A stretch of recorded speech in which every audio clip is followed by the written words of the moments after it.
दोस्तों आज हम बात करेंगे कि आप लोग हिंदी की कॉपी कैसे लिखेंगे। जैसा कि आप लोग स्क्रीन पर देख पा रहे हैं, ये हमारे पास है बोर्ड एग्जाम की कॉपी और ऐसी कॉपी आपके एग्जाम में आने वाली है। ठीक है, तो आप देख सकते हैं हाई स्कूल और इंटरमीडिएट दोनों के लिए ऐसी कॉपी आपकी आएगी। ठीक है, तो यहाँ पर हम लोग यहाँ पर इन चीज़ों को पहले थोड़ा सा देखते हैं कि आपको इनमें भरना क्या क्या होगा। जैसे कि काफ़ी सारे लोगों को पता भी होगा, काफ़ी सारे स्टूडेंट को नहीं पता होगा।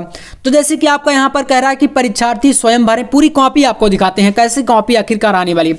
इसमें देखिए पीछे साइड कुछ निर्देश दिए रहते हैं। यहाँ पर आपका जो लास्ट वाला पेज होता है इसमें आप देख पा रहे होंगे, ये आपका देखिए कॉपी का लास्ट पेज है। ये आपको निर्देश यहाँ पर दिए रहते हैं कुछ इस प्रकार से, है ना। इनको आप पढ़ लीजिएगा, आपको वहाँ पर मिलेगी जब, तो आप इनको देख लीजिएगा। यह पुस्तिका केवल कह रहा है अभ्यास के लिए है, तो आपको वहाँ पर जो है इसको अभ्यास को आप समझ सकते हैं कि मतलब कि कॉपी लिखने के लिए है। अब यहाँ पर केंद्र की मोहर हो गई, इसके अलावा आपको चीज़ें जो भी है मतलब कि जो सेंटर का मोहर होगा वही चीज़ें बता रहा है। यहाँ पर हो गया अनुक्रमांक अंकों शब्दों में, इसके बाद विषय हो गया, प्रश्न पत्र संख्या हो गई। ठीक है, तो इसके बाद आपको यहाँ पर परीक्षा का दिन जैसे कि आपका 22 फरवरी को जब भी है तो इस प्रकार से डालेंगे केंद्र का नाम जहाँ पर आपका सेंटर है। और इसके बाद यहाँ पर देखिए कह रहा है कि प्रश्न पत्र पर अंकित संकेतांक इस बॉक्स में भरना पड़ेगा। जैसे कि आपका ये पेपर है एक, और इसमें जैसे 302 ZJ ये वाला जो कोण है, इस कोण को आपको पूरा का पूरा इस बॉक्स में भर देना है। इसी से कॉपी आपकी चेक होगी। ठीक है, अगर आप इसको नहीं लिखेंगे तो कॉपी चेक नहीं होगी, ये ध्यान रखिएगा। चलिए ये सब चीजें हो जाएंगी। फिर इसके बाद यहाँ पर नीचे दिनांक का जो है आपको ऑप्शन देखने को मिलेगा। तो ये सब चीजें आप लोग देख पा रहे होंगे कॉपी आपकी ऐसे आने वाली। चलिए हम लोग शुरू करते हैं कि आखिरकार सॉल्व हमें क्या करना है। देखिए हमारे पास ये रहा 2024 बोर्ड एग्जाम के लिए यूपी बोर्ड के द्वारा जारी किया गया एक क्वेश्चन पेपर। ठीक है, और ये आपका बहुत ही इंपॉर्टेंट पेपर है। इसका पूरा सोल्यूशन इसी कॉपी पर कराऊंगा, क्योंकि अभी तक शायद आपको कॉपी पर किसी ने नहीं कराया होगा। तो करते हैं कैसे करना है। हर एक क्वेश्चन ऑब्जेक्टिव से लेकर गद्यांश पद्यांश कहानी जो भी यहाँ पर चीजें हैं, ठीक है ना, संस्कृत के गद्यांश पद्यांश हो गए और जीवन परिचय, सब कुछ हम लोग यहाँ पर अभी करने वाले हैं। ठीक है, तो चलिए शुरू करते हैं। पहला क्वेश्चन देखिए, यहाँ पर आपके सामने स्टार्ट होगा खंड का, और इसमें यहाँ पर आपके 10 ऑब्जेक्टिव आने वाले हैं, आपको पता है। तो देखिए पहला क्वेश्चन आपके यहाँ पर हिंदी गद्य साहित्य में 5 ऑब्जेक्टिव का पहला क्वेश्चन है, शिक्षा का उद्देश्य निबंध के लेखक हैं। ठीक है, तो शिक्षा का उद्देश्य यहाँ पर आपको पता है डॉक्टर संपूर्णानंद जी का है। तो चलिए जानते हैं इसको लिखेंगे कैसे। तो यहाँ पर सबसे पहले कॉपी पर देखिए आप क्या डालेंगे, यहाँ पर आपको डाल देना है पृष्ठोत्तर संख्या 1। ये आपको ऐसे ही इधर साइड पर आप देखिए यहाँ पर पटरी से लाइन खींचेंगे और यहाँ पर बीच में आपको लिखना, ठीक है ना। इधर उधर जैसे कि बहुत साइड में आपको नहीं लिखना, जैसे कि ऐसा हो जाए कभी कभार होता है कॉपियाँ जो है ना, मान लीजिए कि साइड में आप लिख दिए और आप जो है कॉपियाँ इधर उधर जब जाती हैं आपके सेंटर से जब चेक होने के लिए, तो काफ़ी सारे मतलब कि ऐसा होता है कि मतलब एक ही जगह पर तो रहती नहीं, बहुत सारी कॉपियाँ होती हैं। तो इधर उधर अगर डिस्टर्ब हुआ तो फिर आप बहुत साइड में मत लिखिएगा, आपको इधर मतलब कि इतना जगह तो लगभग छोड़ना ही छोड़ना है। ठीक है, इतने से आपको इधर नहीं लिखना और इधर भी नहीं लिखना, आप यहाँ पर इतने में काफ़ी ज़्यादा जगह हो जाएगी। अभी मैं आपको बताऊँगा कैसे लिखना। तो देखिए पहला आपका नंबर कहाँ पर करेंगे, संपूर्णानंद। ठीक है, तो ये सही है हमारा, तो हम लोग डाल दिए यहाँ पर का हमारा सेकंड संपूर्णानंद, ऐसे लिख दिए। इसके बाद यहाँ पर नेक्स्ट क्वेश्चन है लल्लू लाल की रचना।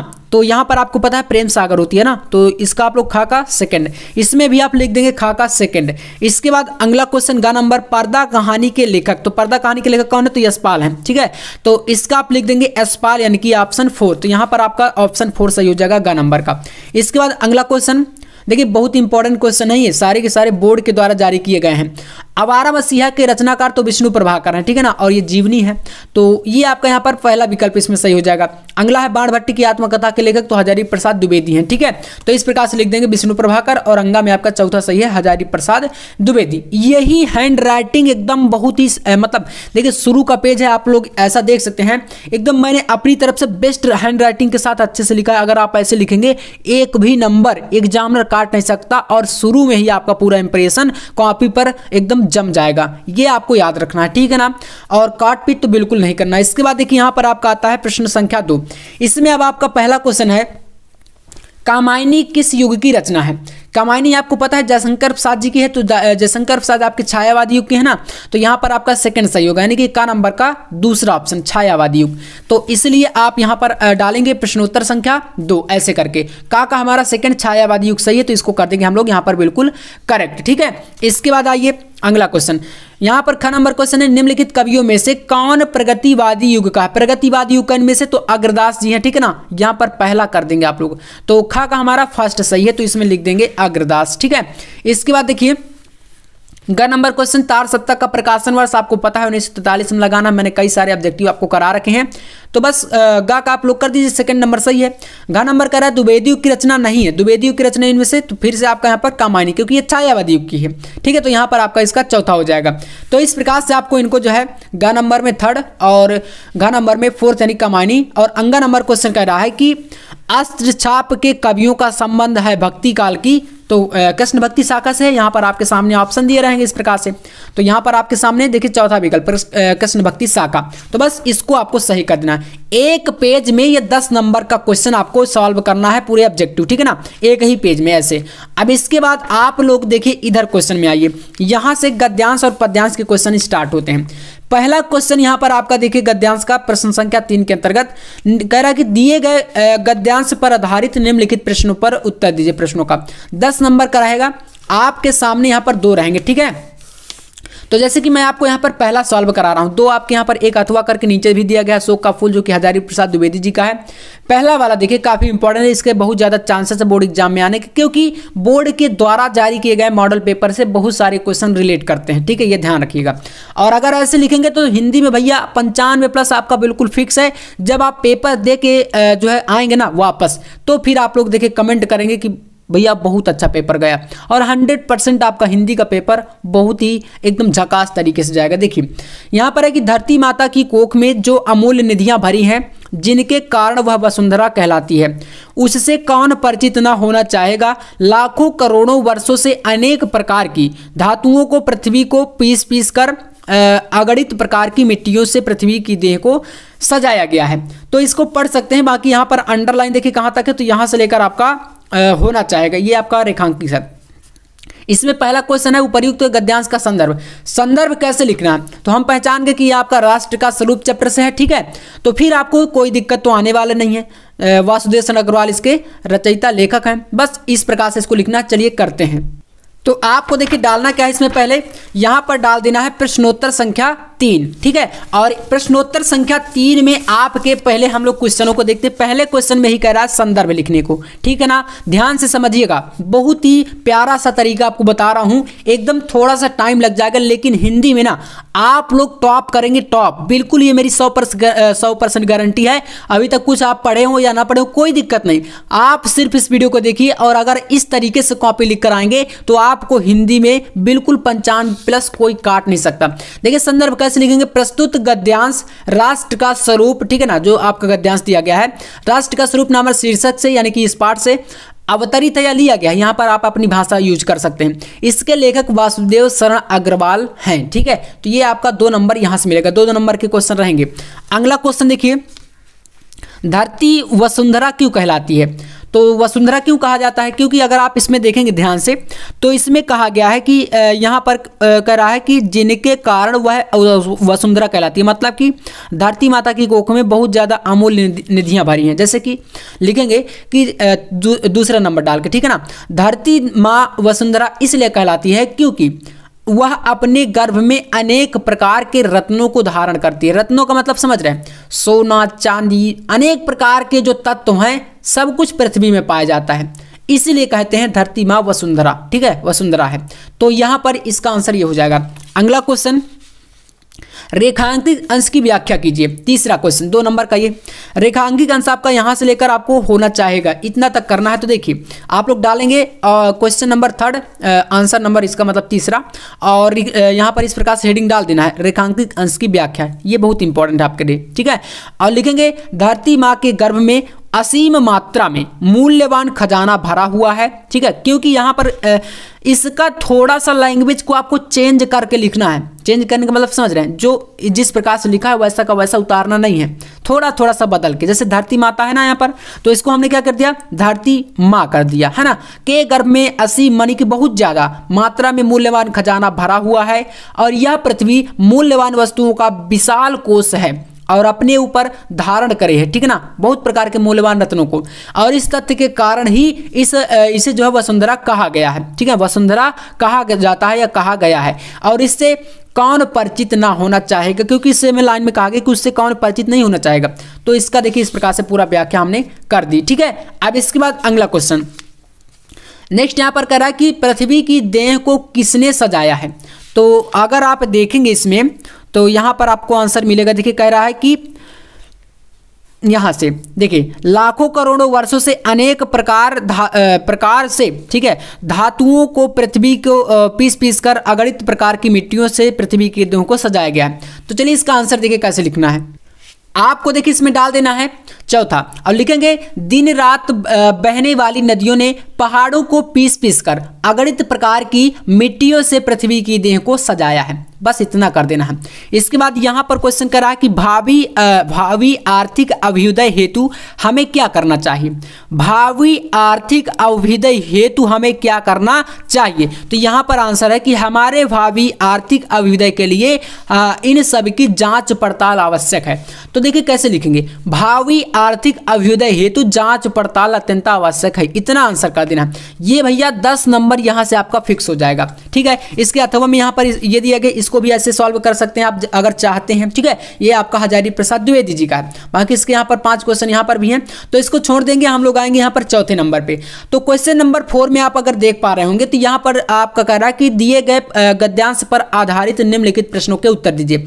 ये 10 नंबर का है। ठीक है, अब इसमें देखिए यहाँ पर दिया गया है कि दुर्बलता का ही चिन्ह विशेष शपथ है, पर अवलाद जन के लिए कौन सा पथ है। यदि मैं उकसाई गई भरत से होऊं तो पति समान ही स्वयं पुत्र भी खोऊं।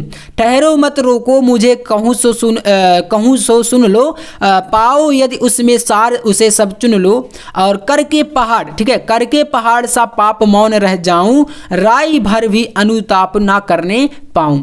चलिए यहाँ पर इसको देखकर पहचान गए आप लोग। यहाँ पर कैकेयी जो है स्वयं को धिक्कार रही हैं और भगवान श्री राम से उनकी जो है एक संवाद हो रहा है उनका। ठीक है, मतलब चर्चा हो रही है, बातचीत हो रही है। ठीक है, तो अब इसमें यहाँ पर ये समझ गए कि कैकेयी अनुताप से है। मैथिली शरण गुप्त जी का चैप्टर है।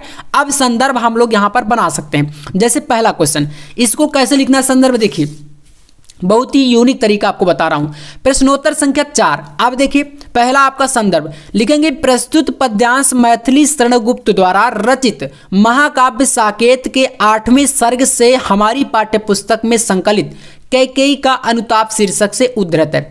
ऐसा लिखेंगे तो एग्जामिनर एक भी मतलब कि कोई उसके पास मौका नहीं है कि 1 नंबर भी आपका काट ले, कोई चांस ही नहीं है, बिल्कुल भी कोई चांस नहीं है। ऐसे लिख के आपको आना है। ठीक है, तो ये आपका हो जाएगा 2 नंबर। इसके बाद अगर देखें तो यहाँ पर रेखांकित अंश की व्याख्या करनी है। रेखांकित अंश कहाँ से कहाँ तक है, देखिए दुर्बलता से लेकर कौन सा पथ है, ऊपर की 2 लाइन। तो इसको देखिए कह रहा दुर्बलता का ही चिन्ह विशेष पथ है, पर अवलाजन के लिए कौन सा पथ है। मतलब दुर्बलता समझ रहे हैं, कमजोर व्यक्ति। ठीक है, तो चलिए यहाँ पर लिखेंगे रेखांकित अंश की व्याख्या।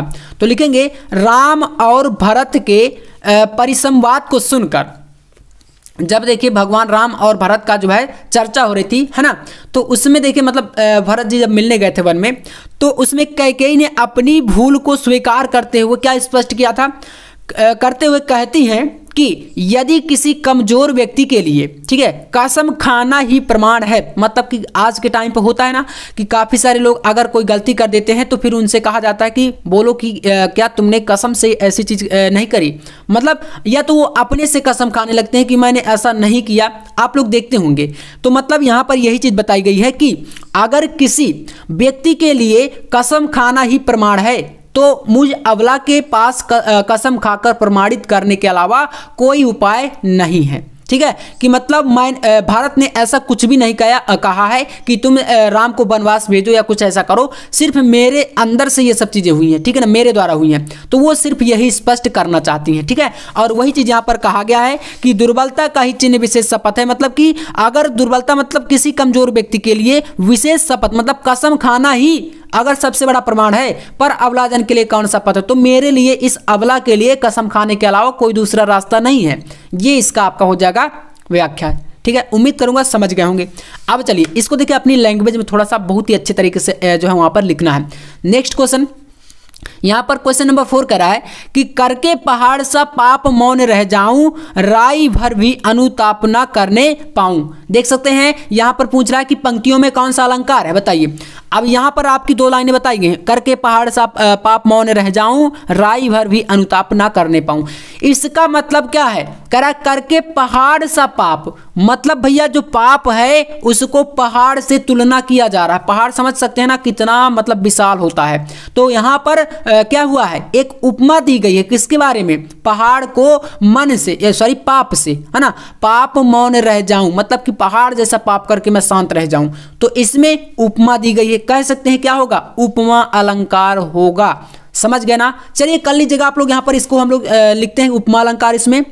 तो यहाँ पर आपको लिख देना है 3rd नंबर में उपमा अलंकार, ठीक है ना। या तो ये भी लिख सकते हैं प्रस्तुत पंक्ति में उपमा अलंकार है, या इतना लिख देंगे तो भी आपको नंबर मिल जाने वाले। नंबर आपका कोई नहीं काट सकता, जितना बता रहा हूँ इतना करके आइए, चाहे कितना भी एग्जामिनर खतरनाक हो, चाहे कैसे भी मूड वाला हो, कोई दिक्कत नहीं है। मैं जो बता रहा हूँ इससे ओवर नहीं जाने वाला कुछ भी, ठीक है। एग्जामिनर देखिए वो भी आपकी नंबर जो है काटना नहीं चाहते, लेकिन आपके कुछ तरीके होते। काफ़ी सारे बच्चों को मैं देखता हूँ कि वो क्या करते हैं, जैसे मान लीजिए यहाँ पर कुछ भी लिखा गया और वो भैया एग्जामिनर को मतलब बेवकूफ़ समझते हैं, उनको भ्रमित करने के लिए कहीं कहीं पर उल्टा सीधा बीच बीच में शुरू में थोड़ा बहुत लिखेंगे, उसको उतारेंगे और ले मतलब एकदम शुरू हो जाते हैं। देखिए आप एक बात समझ लीजिए, अगर आप 12th में पढ़ रहे हैं तो जो कॉपी चेक कर रहा है वो 12th वालों को पढ़ा रहा है, ये ध्यान रखिएगा। तो आप समझ सकते हैं कि गुरु गुरु होता है, ये चीज़ हमेशा याद रखिएगा, ठीक है ना। कितना भी आप होशियार हो जाइए, लेकिन गुरु से ज़्यादा कभी नहीं बन सकते, उनसे ऊंचे आप नहीं बन सकते, ठीक है ना। तो उनके पास इतना नॉलेज हमेशा रहता है, 24 घंटे रहता है, तो आप बेवकूफ़ तो बना ही नहीं सकते, ये ध्यान रखिएगा। भले आप ईमानदारी से करें काम, लेकिन आपका जो काम होना चाहिए एकदम सही होना चाहिए, ये चीज़ ध्यान रखिएगा। अब चलिए अगला क्वेश्चन, यहाँ पर कह रहा है कि पद्यांश का भाव स्पष्ट करिए। तो जो आपका ये पद्यांश है इसका भाव स्पष्ट करना, तो यहाँ पर लिख देंगे प्रस्तुत पंक्तियों में शांत रस है, ठीक है ना। मतलब कि शांत तरीके से यहाँ पर करुण रस या दुख व्यक्त करते हुए कह के जो है अपना स्वयं को धिक्कार रही हैं, तो ऐसे कह सकते हैं कि यहाँ पर इस पंक्तियों में क्या भाव है, एकदम शांत तरीके से सारी चीज़ें हो रही हैं। इसके बाद अगर इधर देखें तो यहाँ पर एक क्वेश्चन है, भाषा की विशेषता में बताओ। भाषा की विशेषता इसमें बताने तो लिखेंगे प्रस्तुत पंक्तियों में राम और कैकेयी के बीच संवाद हो रहा है, अतः दी गई पंक्तियों में भाषा शुद्ध एवं अपमार्जित है, ठीक है, इतना कर देना है।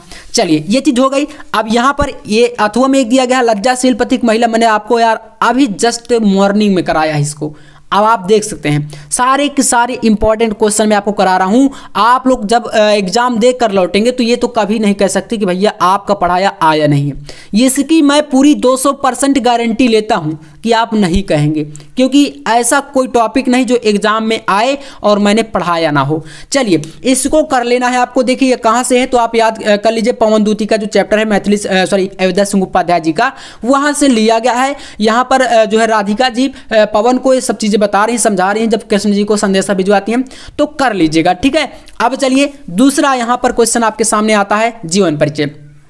इसमें प्रश्न संख्या 5 देखेंगे तो कह रहा है कि निम्नलिखित में से एक लेखक का साहित्यिक परिचय देते हुए उनकी प्रमुख रचनाओं का उल्लेख कीजिए। और यहाँ पर विशेष चीज क्या है, शब्द सीमा। आप लोग यहाँ पर शब्द सीमा का भैया विशेष ध्यान देना है, ठीक है ना। काफ़ी सारे बच्चे क्या करते हैं कि सोचते हैं कि हम 100 शब्दों में लिख देंगे तो हमें 5 नंबर मिलेंगे, लेकिन ऐसा नहीं है। लिखने का भी कुछ तरीका होता है, तभी मिलते हैं 5 नंबर। भले आप लोग 80 के 80 शब्द में ही लिखें, लेकिन शॉर्ट में और एकदम एग्जैक्ट लिखना। चलिए बताते हैं कैसे लिखना। यहाँ पर आपके सामने 3 जीवन परिचय हैं और 2 तो भैया आपको मैं हमेशा बताता हूँ, एक वासुदेव शरण अग्रवाल और एक आपका हजारी प्रसाद द्विवेदी। 2 के अलावा बिल्कुल मत पढ़ो, मत पढ़ो तो मत पढ़ो, 2 ही पढ़ लो, ठीक है। चलिए लिखते हैं यहाँ पर वासुदेव शरण अग्रवाल जी का लिख के बताते हैं आपको, ठीक है, कैसे आपको लिख के आना है।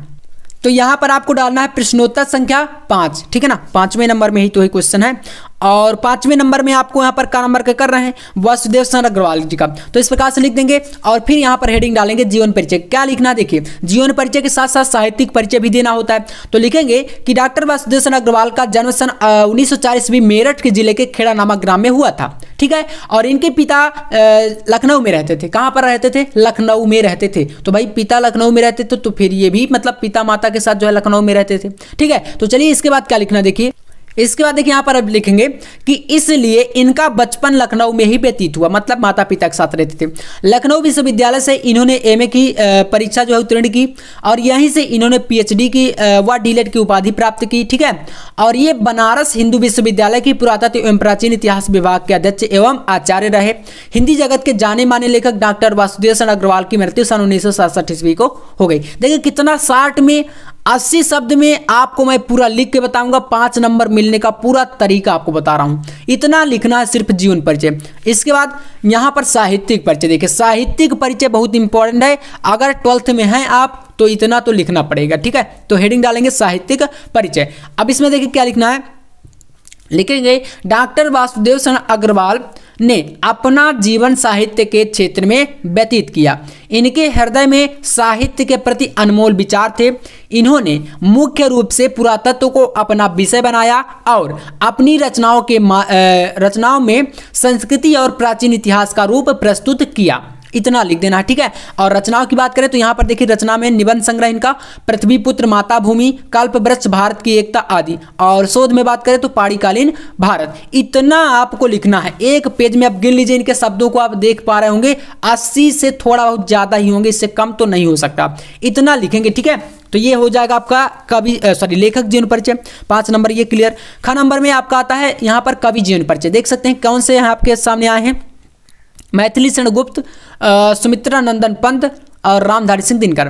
देखिए इस बार आपको बता दें तो मैथिली शरण गुप्त जी का इंपॉर्टेंट है, सुमित्रा नंदन पंत जी का आप कर लीजिएगा, वैसे इतना ज़्यादा इंपॉर्टेंट तो मैं नहीं कहूँगा, लेकिन इस बार आपको मैथिली शरण गुप्त, महादेवी वर्मा, जयशंकर प्रसाद, ये 3 जीवन परिचय बिल्कुल रट के जाना है, एकदम मतलब तैयार कर लेना। तो चलिए आपको मैं बताता हूँ मैं महादेवी वर्मा जी का कैसे लिखेंगे।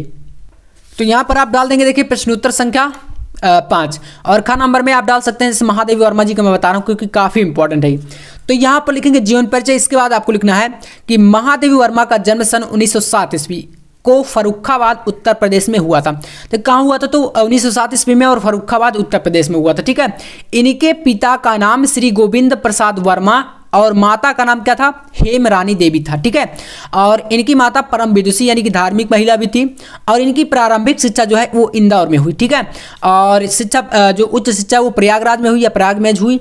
और 11 दिसंबर 1987 ईस्वी को इस महान लेखिका का निधन हो गया। इतना आपको यहाँ पर लिख देना, ठीक है। ये हो गया हमारा इनका जो है जीवन परिचय। अब बात करते हैं साहित्यिक परिचय। देखिए कैसे लिखना है, तो साहित्यिक परिचय में आपको हेडिंग डालना, साहित्यिक परिचय लिखना है महादेवी वर्मा का प्रमुख रचना क्षेत्र काव्य है। इनकी गणना छायावादी कवियों की बृहद चतुष्टयी में आती है, यानी कि जो छायावाद के 4 स्तंभ माने जाते हैं, प्रसाद, पंत, निराला, वर्मा, तो इनमें इनकी गणना होती है यानी गिनती की जाती है। इनके काव्य में वेदना की प्रधानता है और काव्य के अतिरिक्त इनकी बहुत सी श्रेष्ठ गद्य रचनाएं भी हैं, ठीक है। इतना साहित्यिक परिचय हो जाएगा। इसके बाद आपको देखिए लिखना है चांद पत्रिका का संपादन करके इन्होंने नारी को अपनी स्वतंत्रता और अधिकारों के प्रति सजग किया। हिंदी साहित्य सम्मेलन की ओर से इन्हें शेक्सपियर पुरस्कार तथा मंगला प्रसाद पारितोषिक भी मिला। प्रमुख रचनाओं की बात करें तो इनके जैसे काव्य में नीरजा, निहार, दीपशिखा, यामा आदि इनकी प्रमुख रचनाएं हैं। निबंध की बात करें तो निबंध में इनका जैसे निबंध संग्रह में अतीत के चलचित्र हो गए, ठीक है। आलोचना ग्रंथ तो यहाँ पर इनका हो जाएगा हिंदी का विवेचनात्मक ग्रंथ। तो देख सकते हैं यहाँ से आपका ये जो 10 नंबर है इस प्रकार से कंप्लीट होगा। 80 शब्दों में कैसे लिखना है, सिर्फ और सिर्फ आप 2 पेज से ज्यादा नहीं लिखेंगे, मतलब कि 1 से 1.5 पेज इतने में ही समाप्त हो जाएगा जीवन परिचय। तो ये आपका कंप्लीट हुआ। अब आइए यहाँ पर प्रश्न संख्या 6 में देखिए। प्रश्न संख्या 6 की बात करें तो बहादुर और पंचलाइट दोनों का प्रॉपर वीडियो मैंने बना दिया है, ठीक है ना, और एक नहीं 2 बार बनाया है, जिससे कि मतलब सभी स्टूडेंट को मिल जाए। तो अगर नहीं मिला है तो यार मैं फिर से बना दूंगा, लेकिन आपको क्या करना, देखिए 3 कहानियां आएंगी, 5 नंबर का रहेगा, ठीक है। जैसे बहादुर और पंचलाइट अथवा में है और 80 शब्द इसमें भी लिखना, ठीक है। इसके बाद ध्रुव यात्रा भी कहानी है। तो मैं कहूंगा कि आप इन 2 में से कोई भी एक, मतलब देखिए 100% ये इंपॉर्टेंट आपका एकदम मतलब करेक्ट कह सकते हैं, पूरा 100% गारंटी रहती है इस कहानियों की कि अगर आप 2 कहानियों में से कोई भी पढ़ लेते हैं, चाहे पंचलाइट चाहे बहादुर, आपका वो आ ही जाना है। तो तो इसको आप कर लीजिएगा। अब हम लोग यहाँ पर देखें तो स्वपठित खंड काव्य आपके जिले में, मतलब जो भी खंड काव्य आता है कमेंट में जरूर आप बताइएगा, ठीक है ना, कि आप किस जिले से हैं और कौन सा खंड काव्य आपके यहाँ आता है। और मैं आपको हो सकेगा तो मैं खंड काव्य का भी मतलब 5 से 6 खंड काव्य हैं जैसे, तो मैं सभी का वीडियो प्रोवाइड करा दूंगा आपको जल्दी, ठीक है ना, क्योंकि अब हम लोग बहुत ज़्यादा तरीके से अच्छे तरीके से जो है लगने वाले हैं, ठीक है। तो यहाँ पर देखिए 5 6 आते हैं आपके, तो इनको हम लोग जल्दी कर लेंगे, ठीक है। तो ये आपका हो जाएगा। इसके बाद हम करते हैं संस्कृत का। संस्कृत में क्या करना, देखिए खंड खा। चलिए यहाँ पर आपके सामने प्रश्न संख्या 8, पहला क्वेश्चन यहाँ पर देखिए कह रहा है कि दिए गए संस्कृत गद्यांशों में से किसी एक का संदर्भ सहित हिंदी में अनुवाद करिए, ठीक है। 7 नंबर का ये आएगा। इसमें आपके पास 2 दिए गए हैं। पहला देखिए क्या दिया गया यहाँ पर, महामना विद्वान वक्ता धार्मिको नेता पटु पत्रकारास चासित, और इसके बाद यहाँ पर है परमस्य, ठीक है, सर्वोच्च गुण जन सेवैव आसीत यत्र कुत्रापि अयम जानम दुखितान पीड्यमानां पश्यत् तत्रैव सह शीघ्रमेव उपस्थितः सर्वविधम सह च अकरोत् प्राणी सेव अस्य स्वभाव एवासीत। देखिए इसमें क्या है, संस्कृत है, थोड़ा बहुत मतलब डिस्टर्ब हो जाता है ना पढ़ने में, तो बाकी आप लोग समझ लीजिएगा। ये आपके सामने दिया गया है। अब इसको चलिए हम लोग करते हैं कैसे बोर्ड एग्जाम की कॉपी पर आपको लिख के आना है जिससे 7 नंबर आपको पूरा मिले, ठीक है। चलिए तो आपको देखिए डाल देना है यहाँ पर खंड का प्रश्नोत्तर संख्या 8, और इसमें फिर यहाँ पर का नंबर जैसे आप कर रहे हैं ना, का नंबर का देखिए यहाँ पर आपके सामने 2 दिए गए हैं, एक आपका ये अथवा में भी एक नीचे है, तो आप यहाँ पर पहले संकेत देंगे कौन सा कर रहे हैं। तो का नंबर में हमने देखिए डाल दिया महामना विद्वान, और लास्ट का आप यहाँ पर डाल देंगे स्वभाव एवासीत। तो इससे क्या स्पष्ट हो जाता है कि आपने कौन सा वाला किया है, एग्जामिनर को स्पष्ट हो जाएगा। इतना लिखने के बाद संदर्भ लिखना है। संदर्भ में देखिए लिखेंगे कि प्रस्तुत अवतरण जो दिया गया अवतरण है, ये आपका पद्यांश है, सॉरी गद्यांश जो है ये कहाँ से है, संस्कृत दिग्दर्शिका के महामना मालवीय पाठ से अवतरित है। इतना तो आप लिख देंगे, कोई तो दिक्कत नहीं आने वाली ना, इतना में क्या ही यार दिक्कत आएगी। 2 नंबर यहाँ से आपका क्लियर है।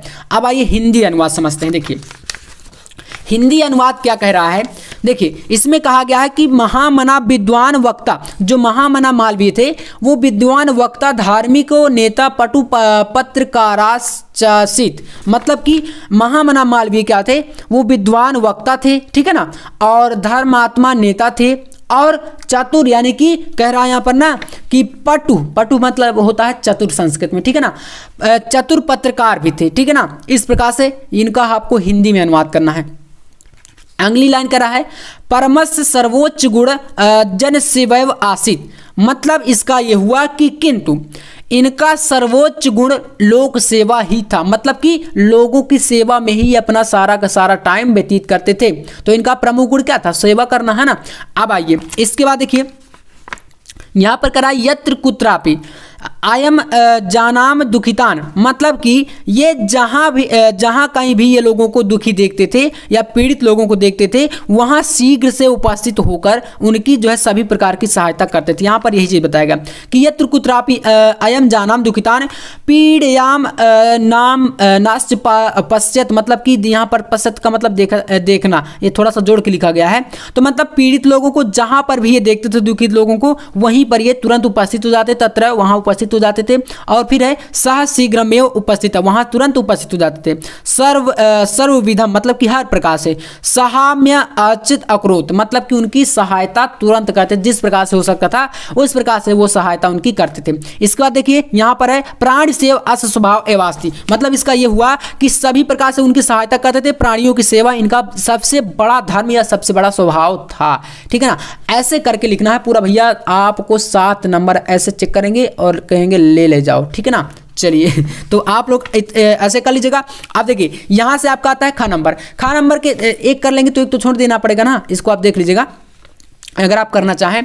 दूसरा आपके सामने है दिए गए पद्यांशों में से किसी एक का ससंदर्भ हिंदी अनुवाद करिए। 7 नंबर का ये है। इसमें 2 दिए गए हैं, जैसे कि मैं आपको यहाँ पर दूसरा वाला करके दिखा रहा हूँ। यहाँ पर क्या है, परोक्षे कार्य हंतारम प्रत्यक्षे प्रियवादिनम वर्जते द्रसम मित्र विषम कुंभम पयोमुखम। यहाँ पर पयोमुजम लिखा है, इसको पयोमुखम कर लीजिएगा, ठीक है ना। तो ये आपके सामने है, चलिए इसको करते हैं। तो यहाँ पर भी आपको पहले क्या करना है, प्रश्नोत्तर संख्या 8 डाल देना है। जैसे दूसरा कर रहे तो इसका संकेत परोक्ष कार्य हंतारम वाले का, तो इसका भी आप लोग यहाँ पर इस प्रकार से पायोमुखम तक क्या कर देंगे, संकेत लिख देंगे। और फिर आएंगे संदर्भ में। संदर्भ में देखिए क्या लिखना है कि प्रस्तुत श्लोक संस्कृत दिग्दर्शिका के सुभाषित रत्नानी नामक शीर्षक से अवतरित है या लिया गया है। अब आइए इसमें देखते हैं हिंदी अनुवाद। हिंदी अनुवाद कैसे करना है, कह रहा है कि परोक्ष कार्य हंतारम, मतलब कि पीठ पीछे जो हमारे कार्य बिगाड़ने वाले होते हैं, समझ रहे हैं ना, पीठ पीछे। तो देखिए प्रत्यक्ष प्रियवादिनम, मतलब हमारे सामने भैया बहुत मीठा मीठा बोलेंगे और पीठ पीछे यही सोचे कि इसका कब क्या हो जाए इसके साथ, कि मतलब बहुत बुरा हो जाए, कि हमसे आगे ना बढ़ पाए, ऐसा ऐसा तमाम लोग सोचते रहते। मतलब कि आपके माता पिता को छोड़कर, ठीक है ना, ध्यान सुनिएगा, आपके माता पिता को छोड़कर बहुत कम लोग होंगे जो कि आपका भला चाहेंगे।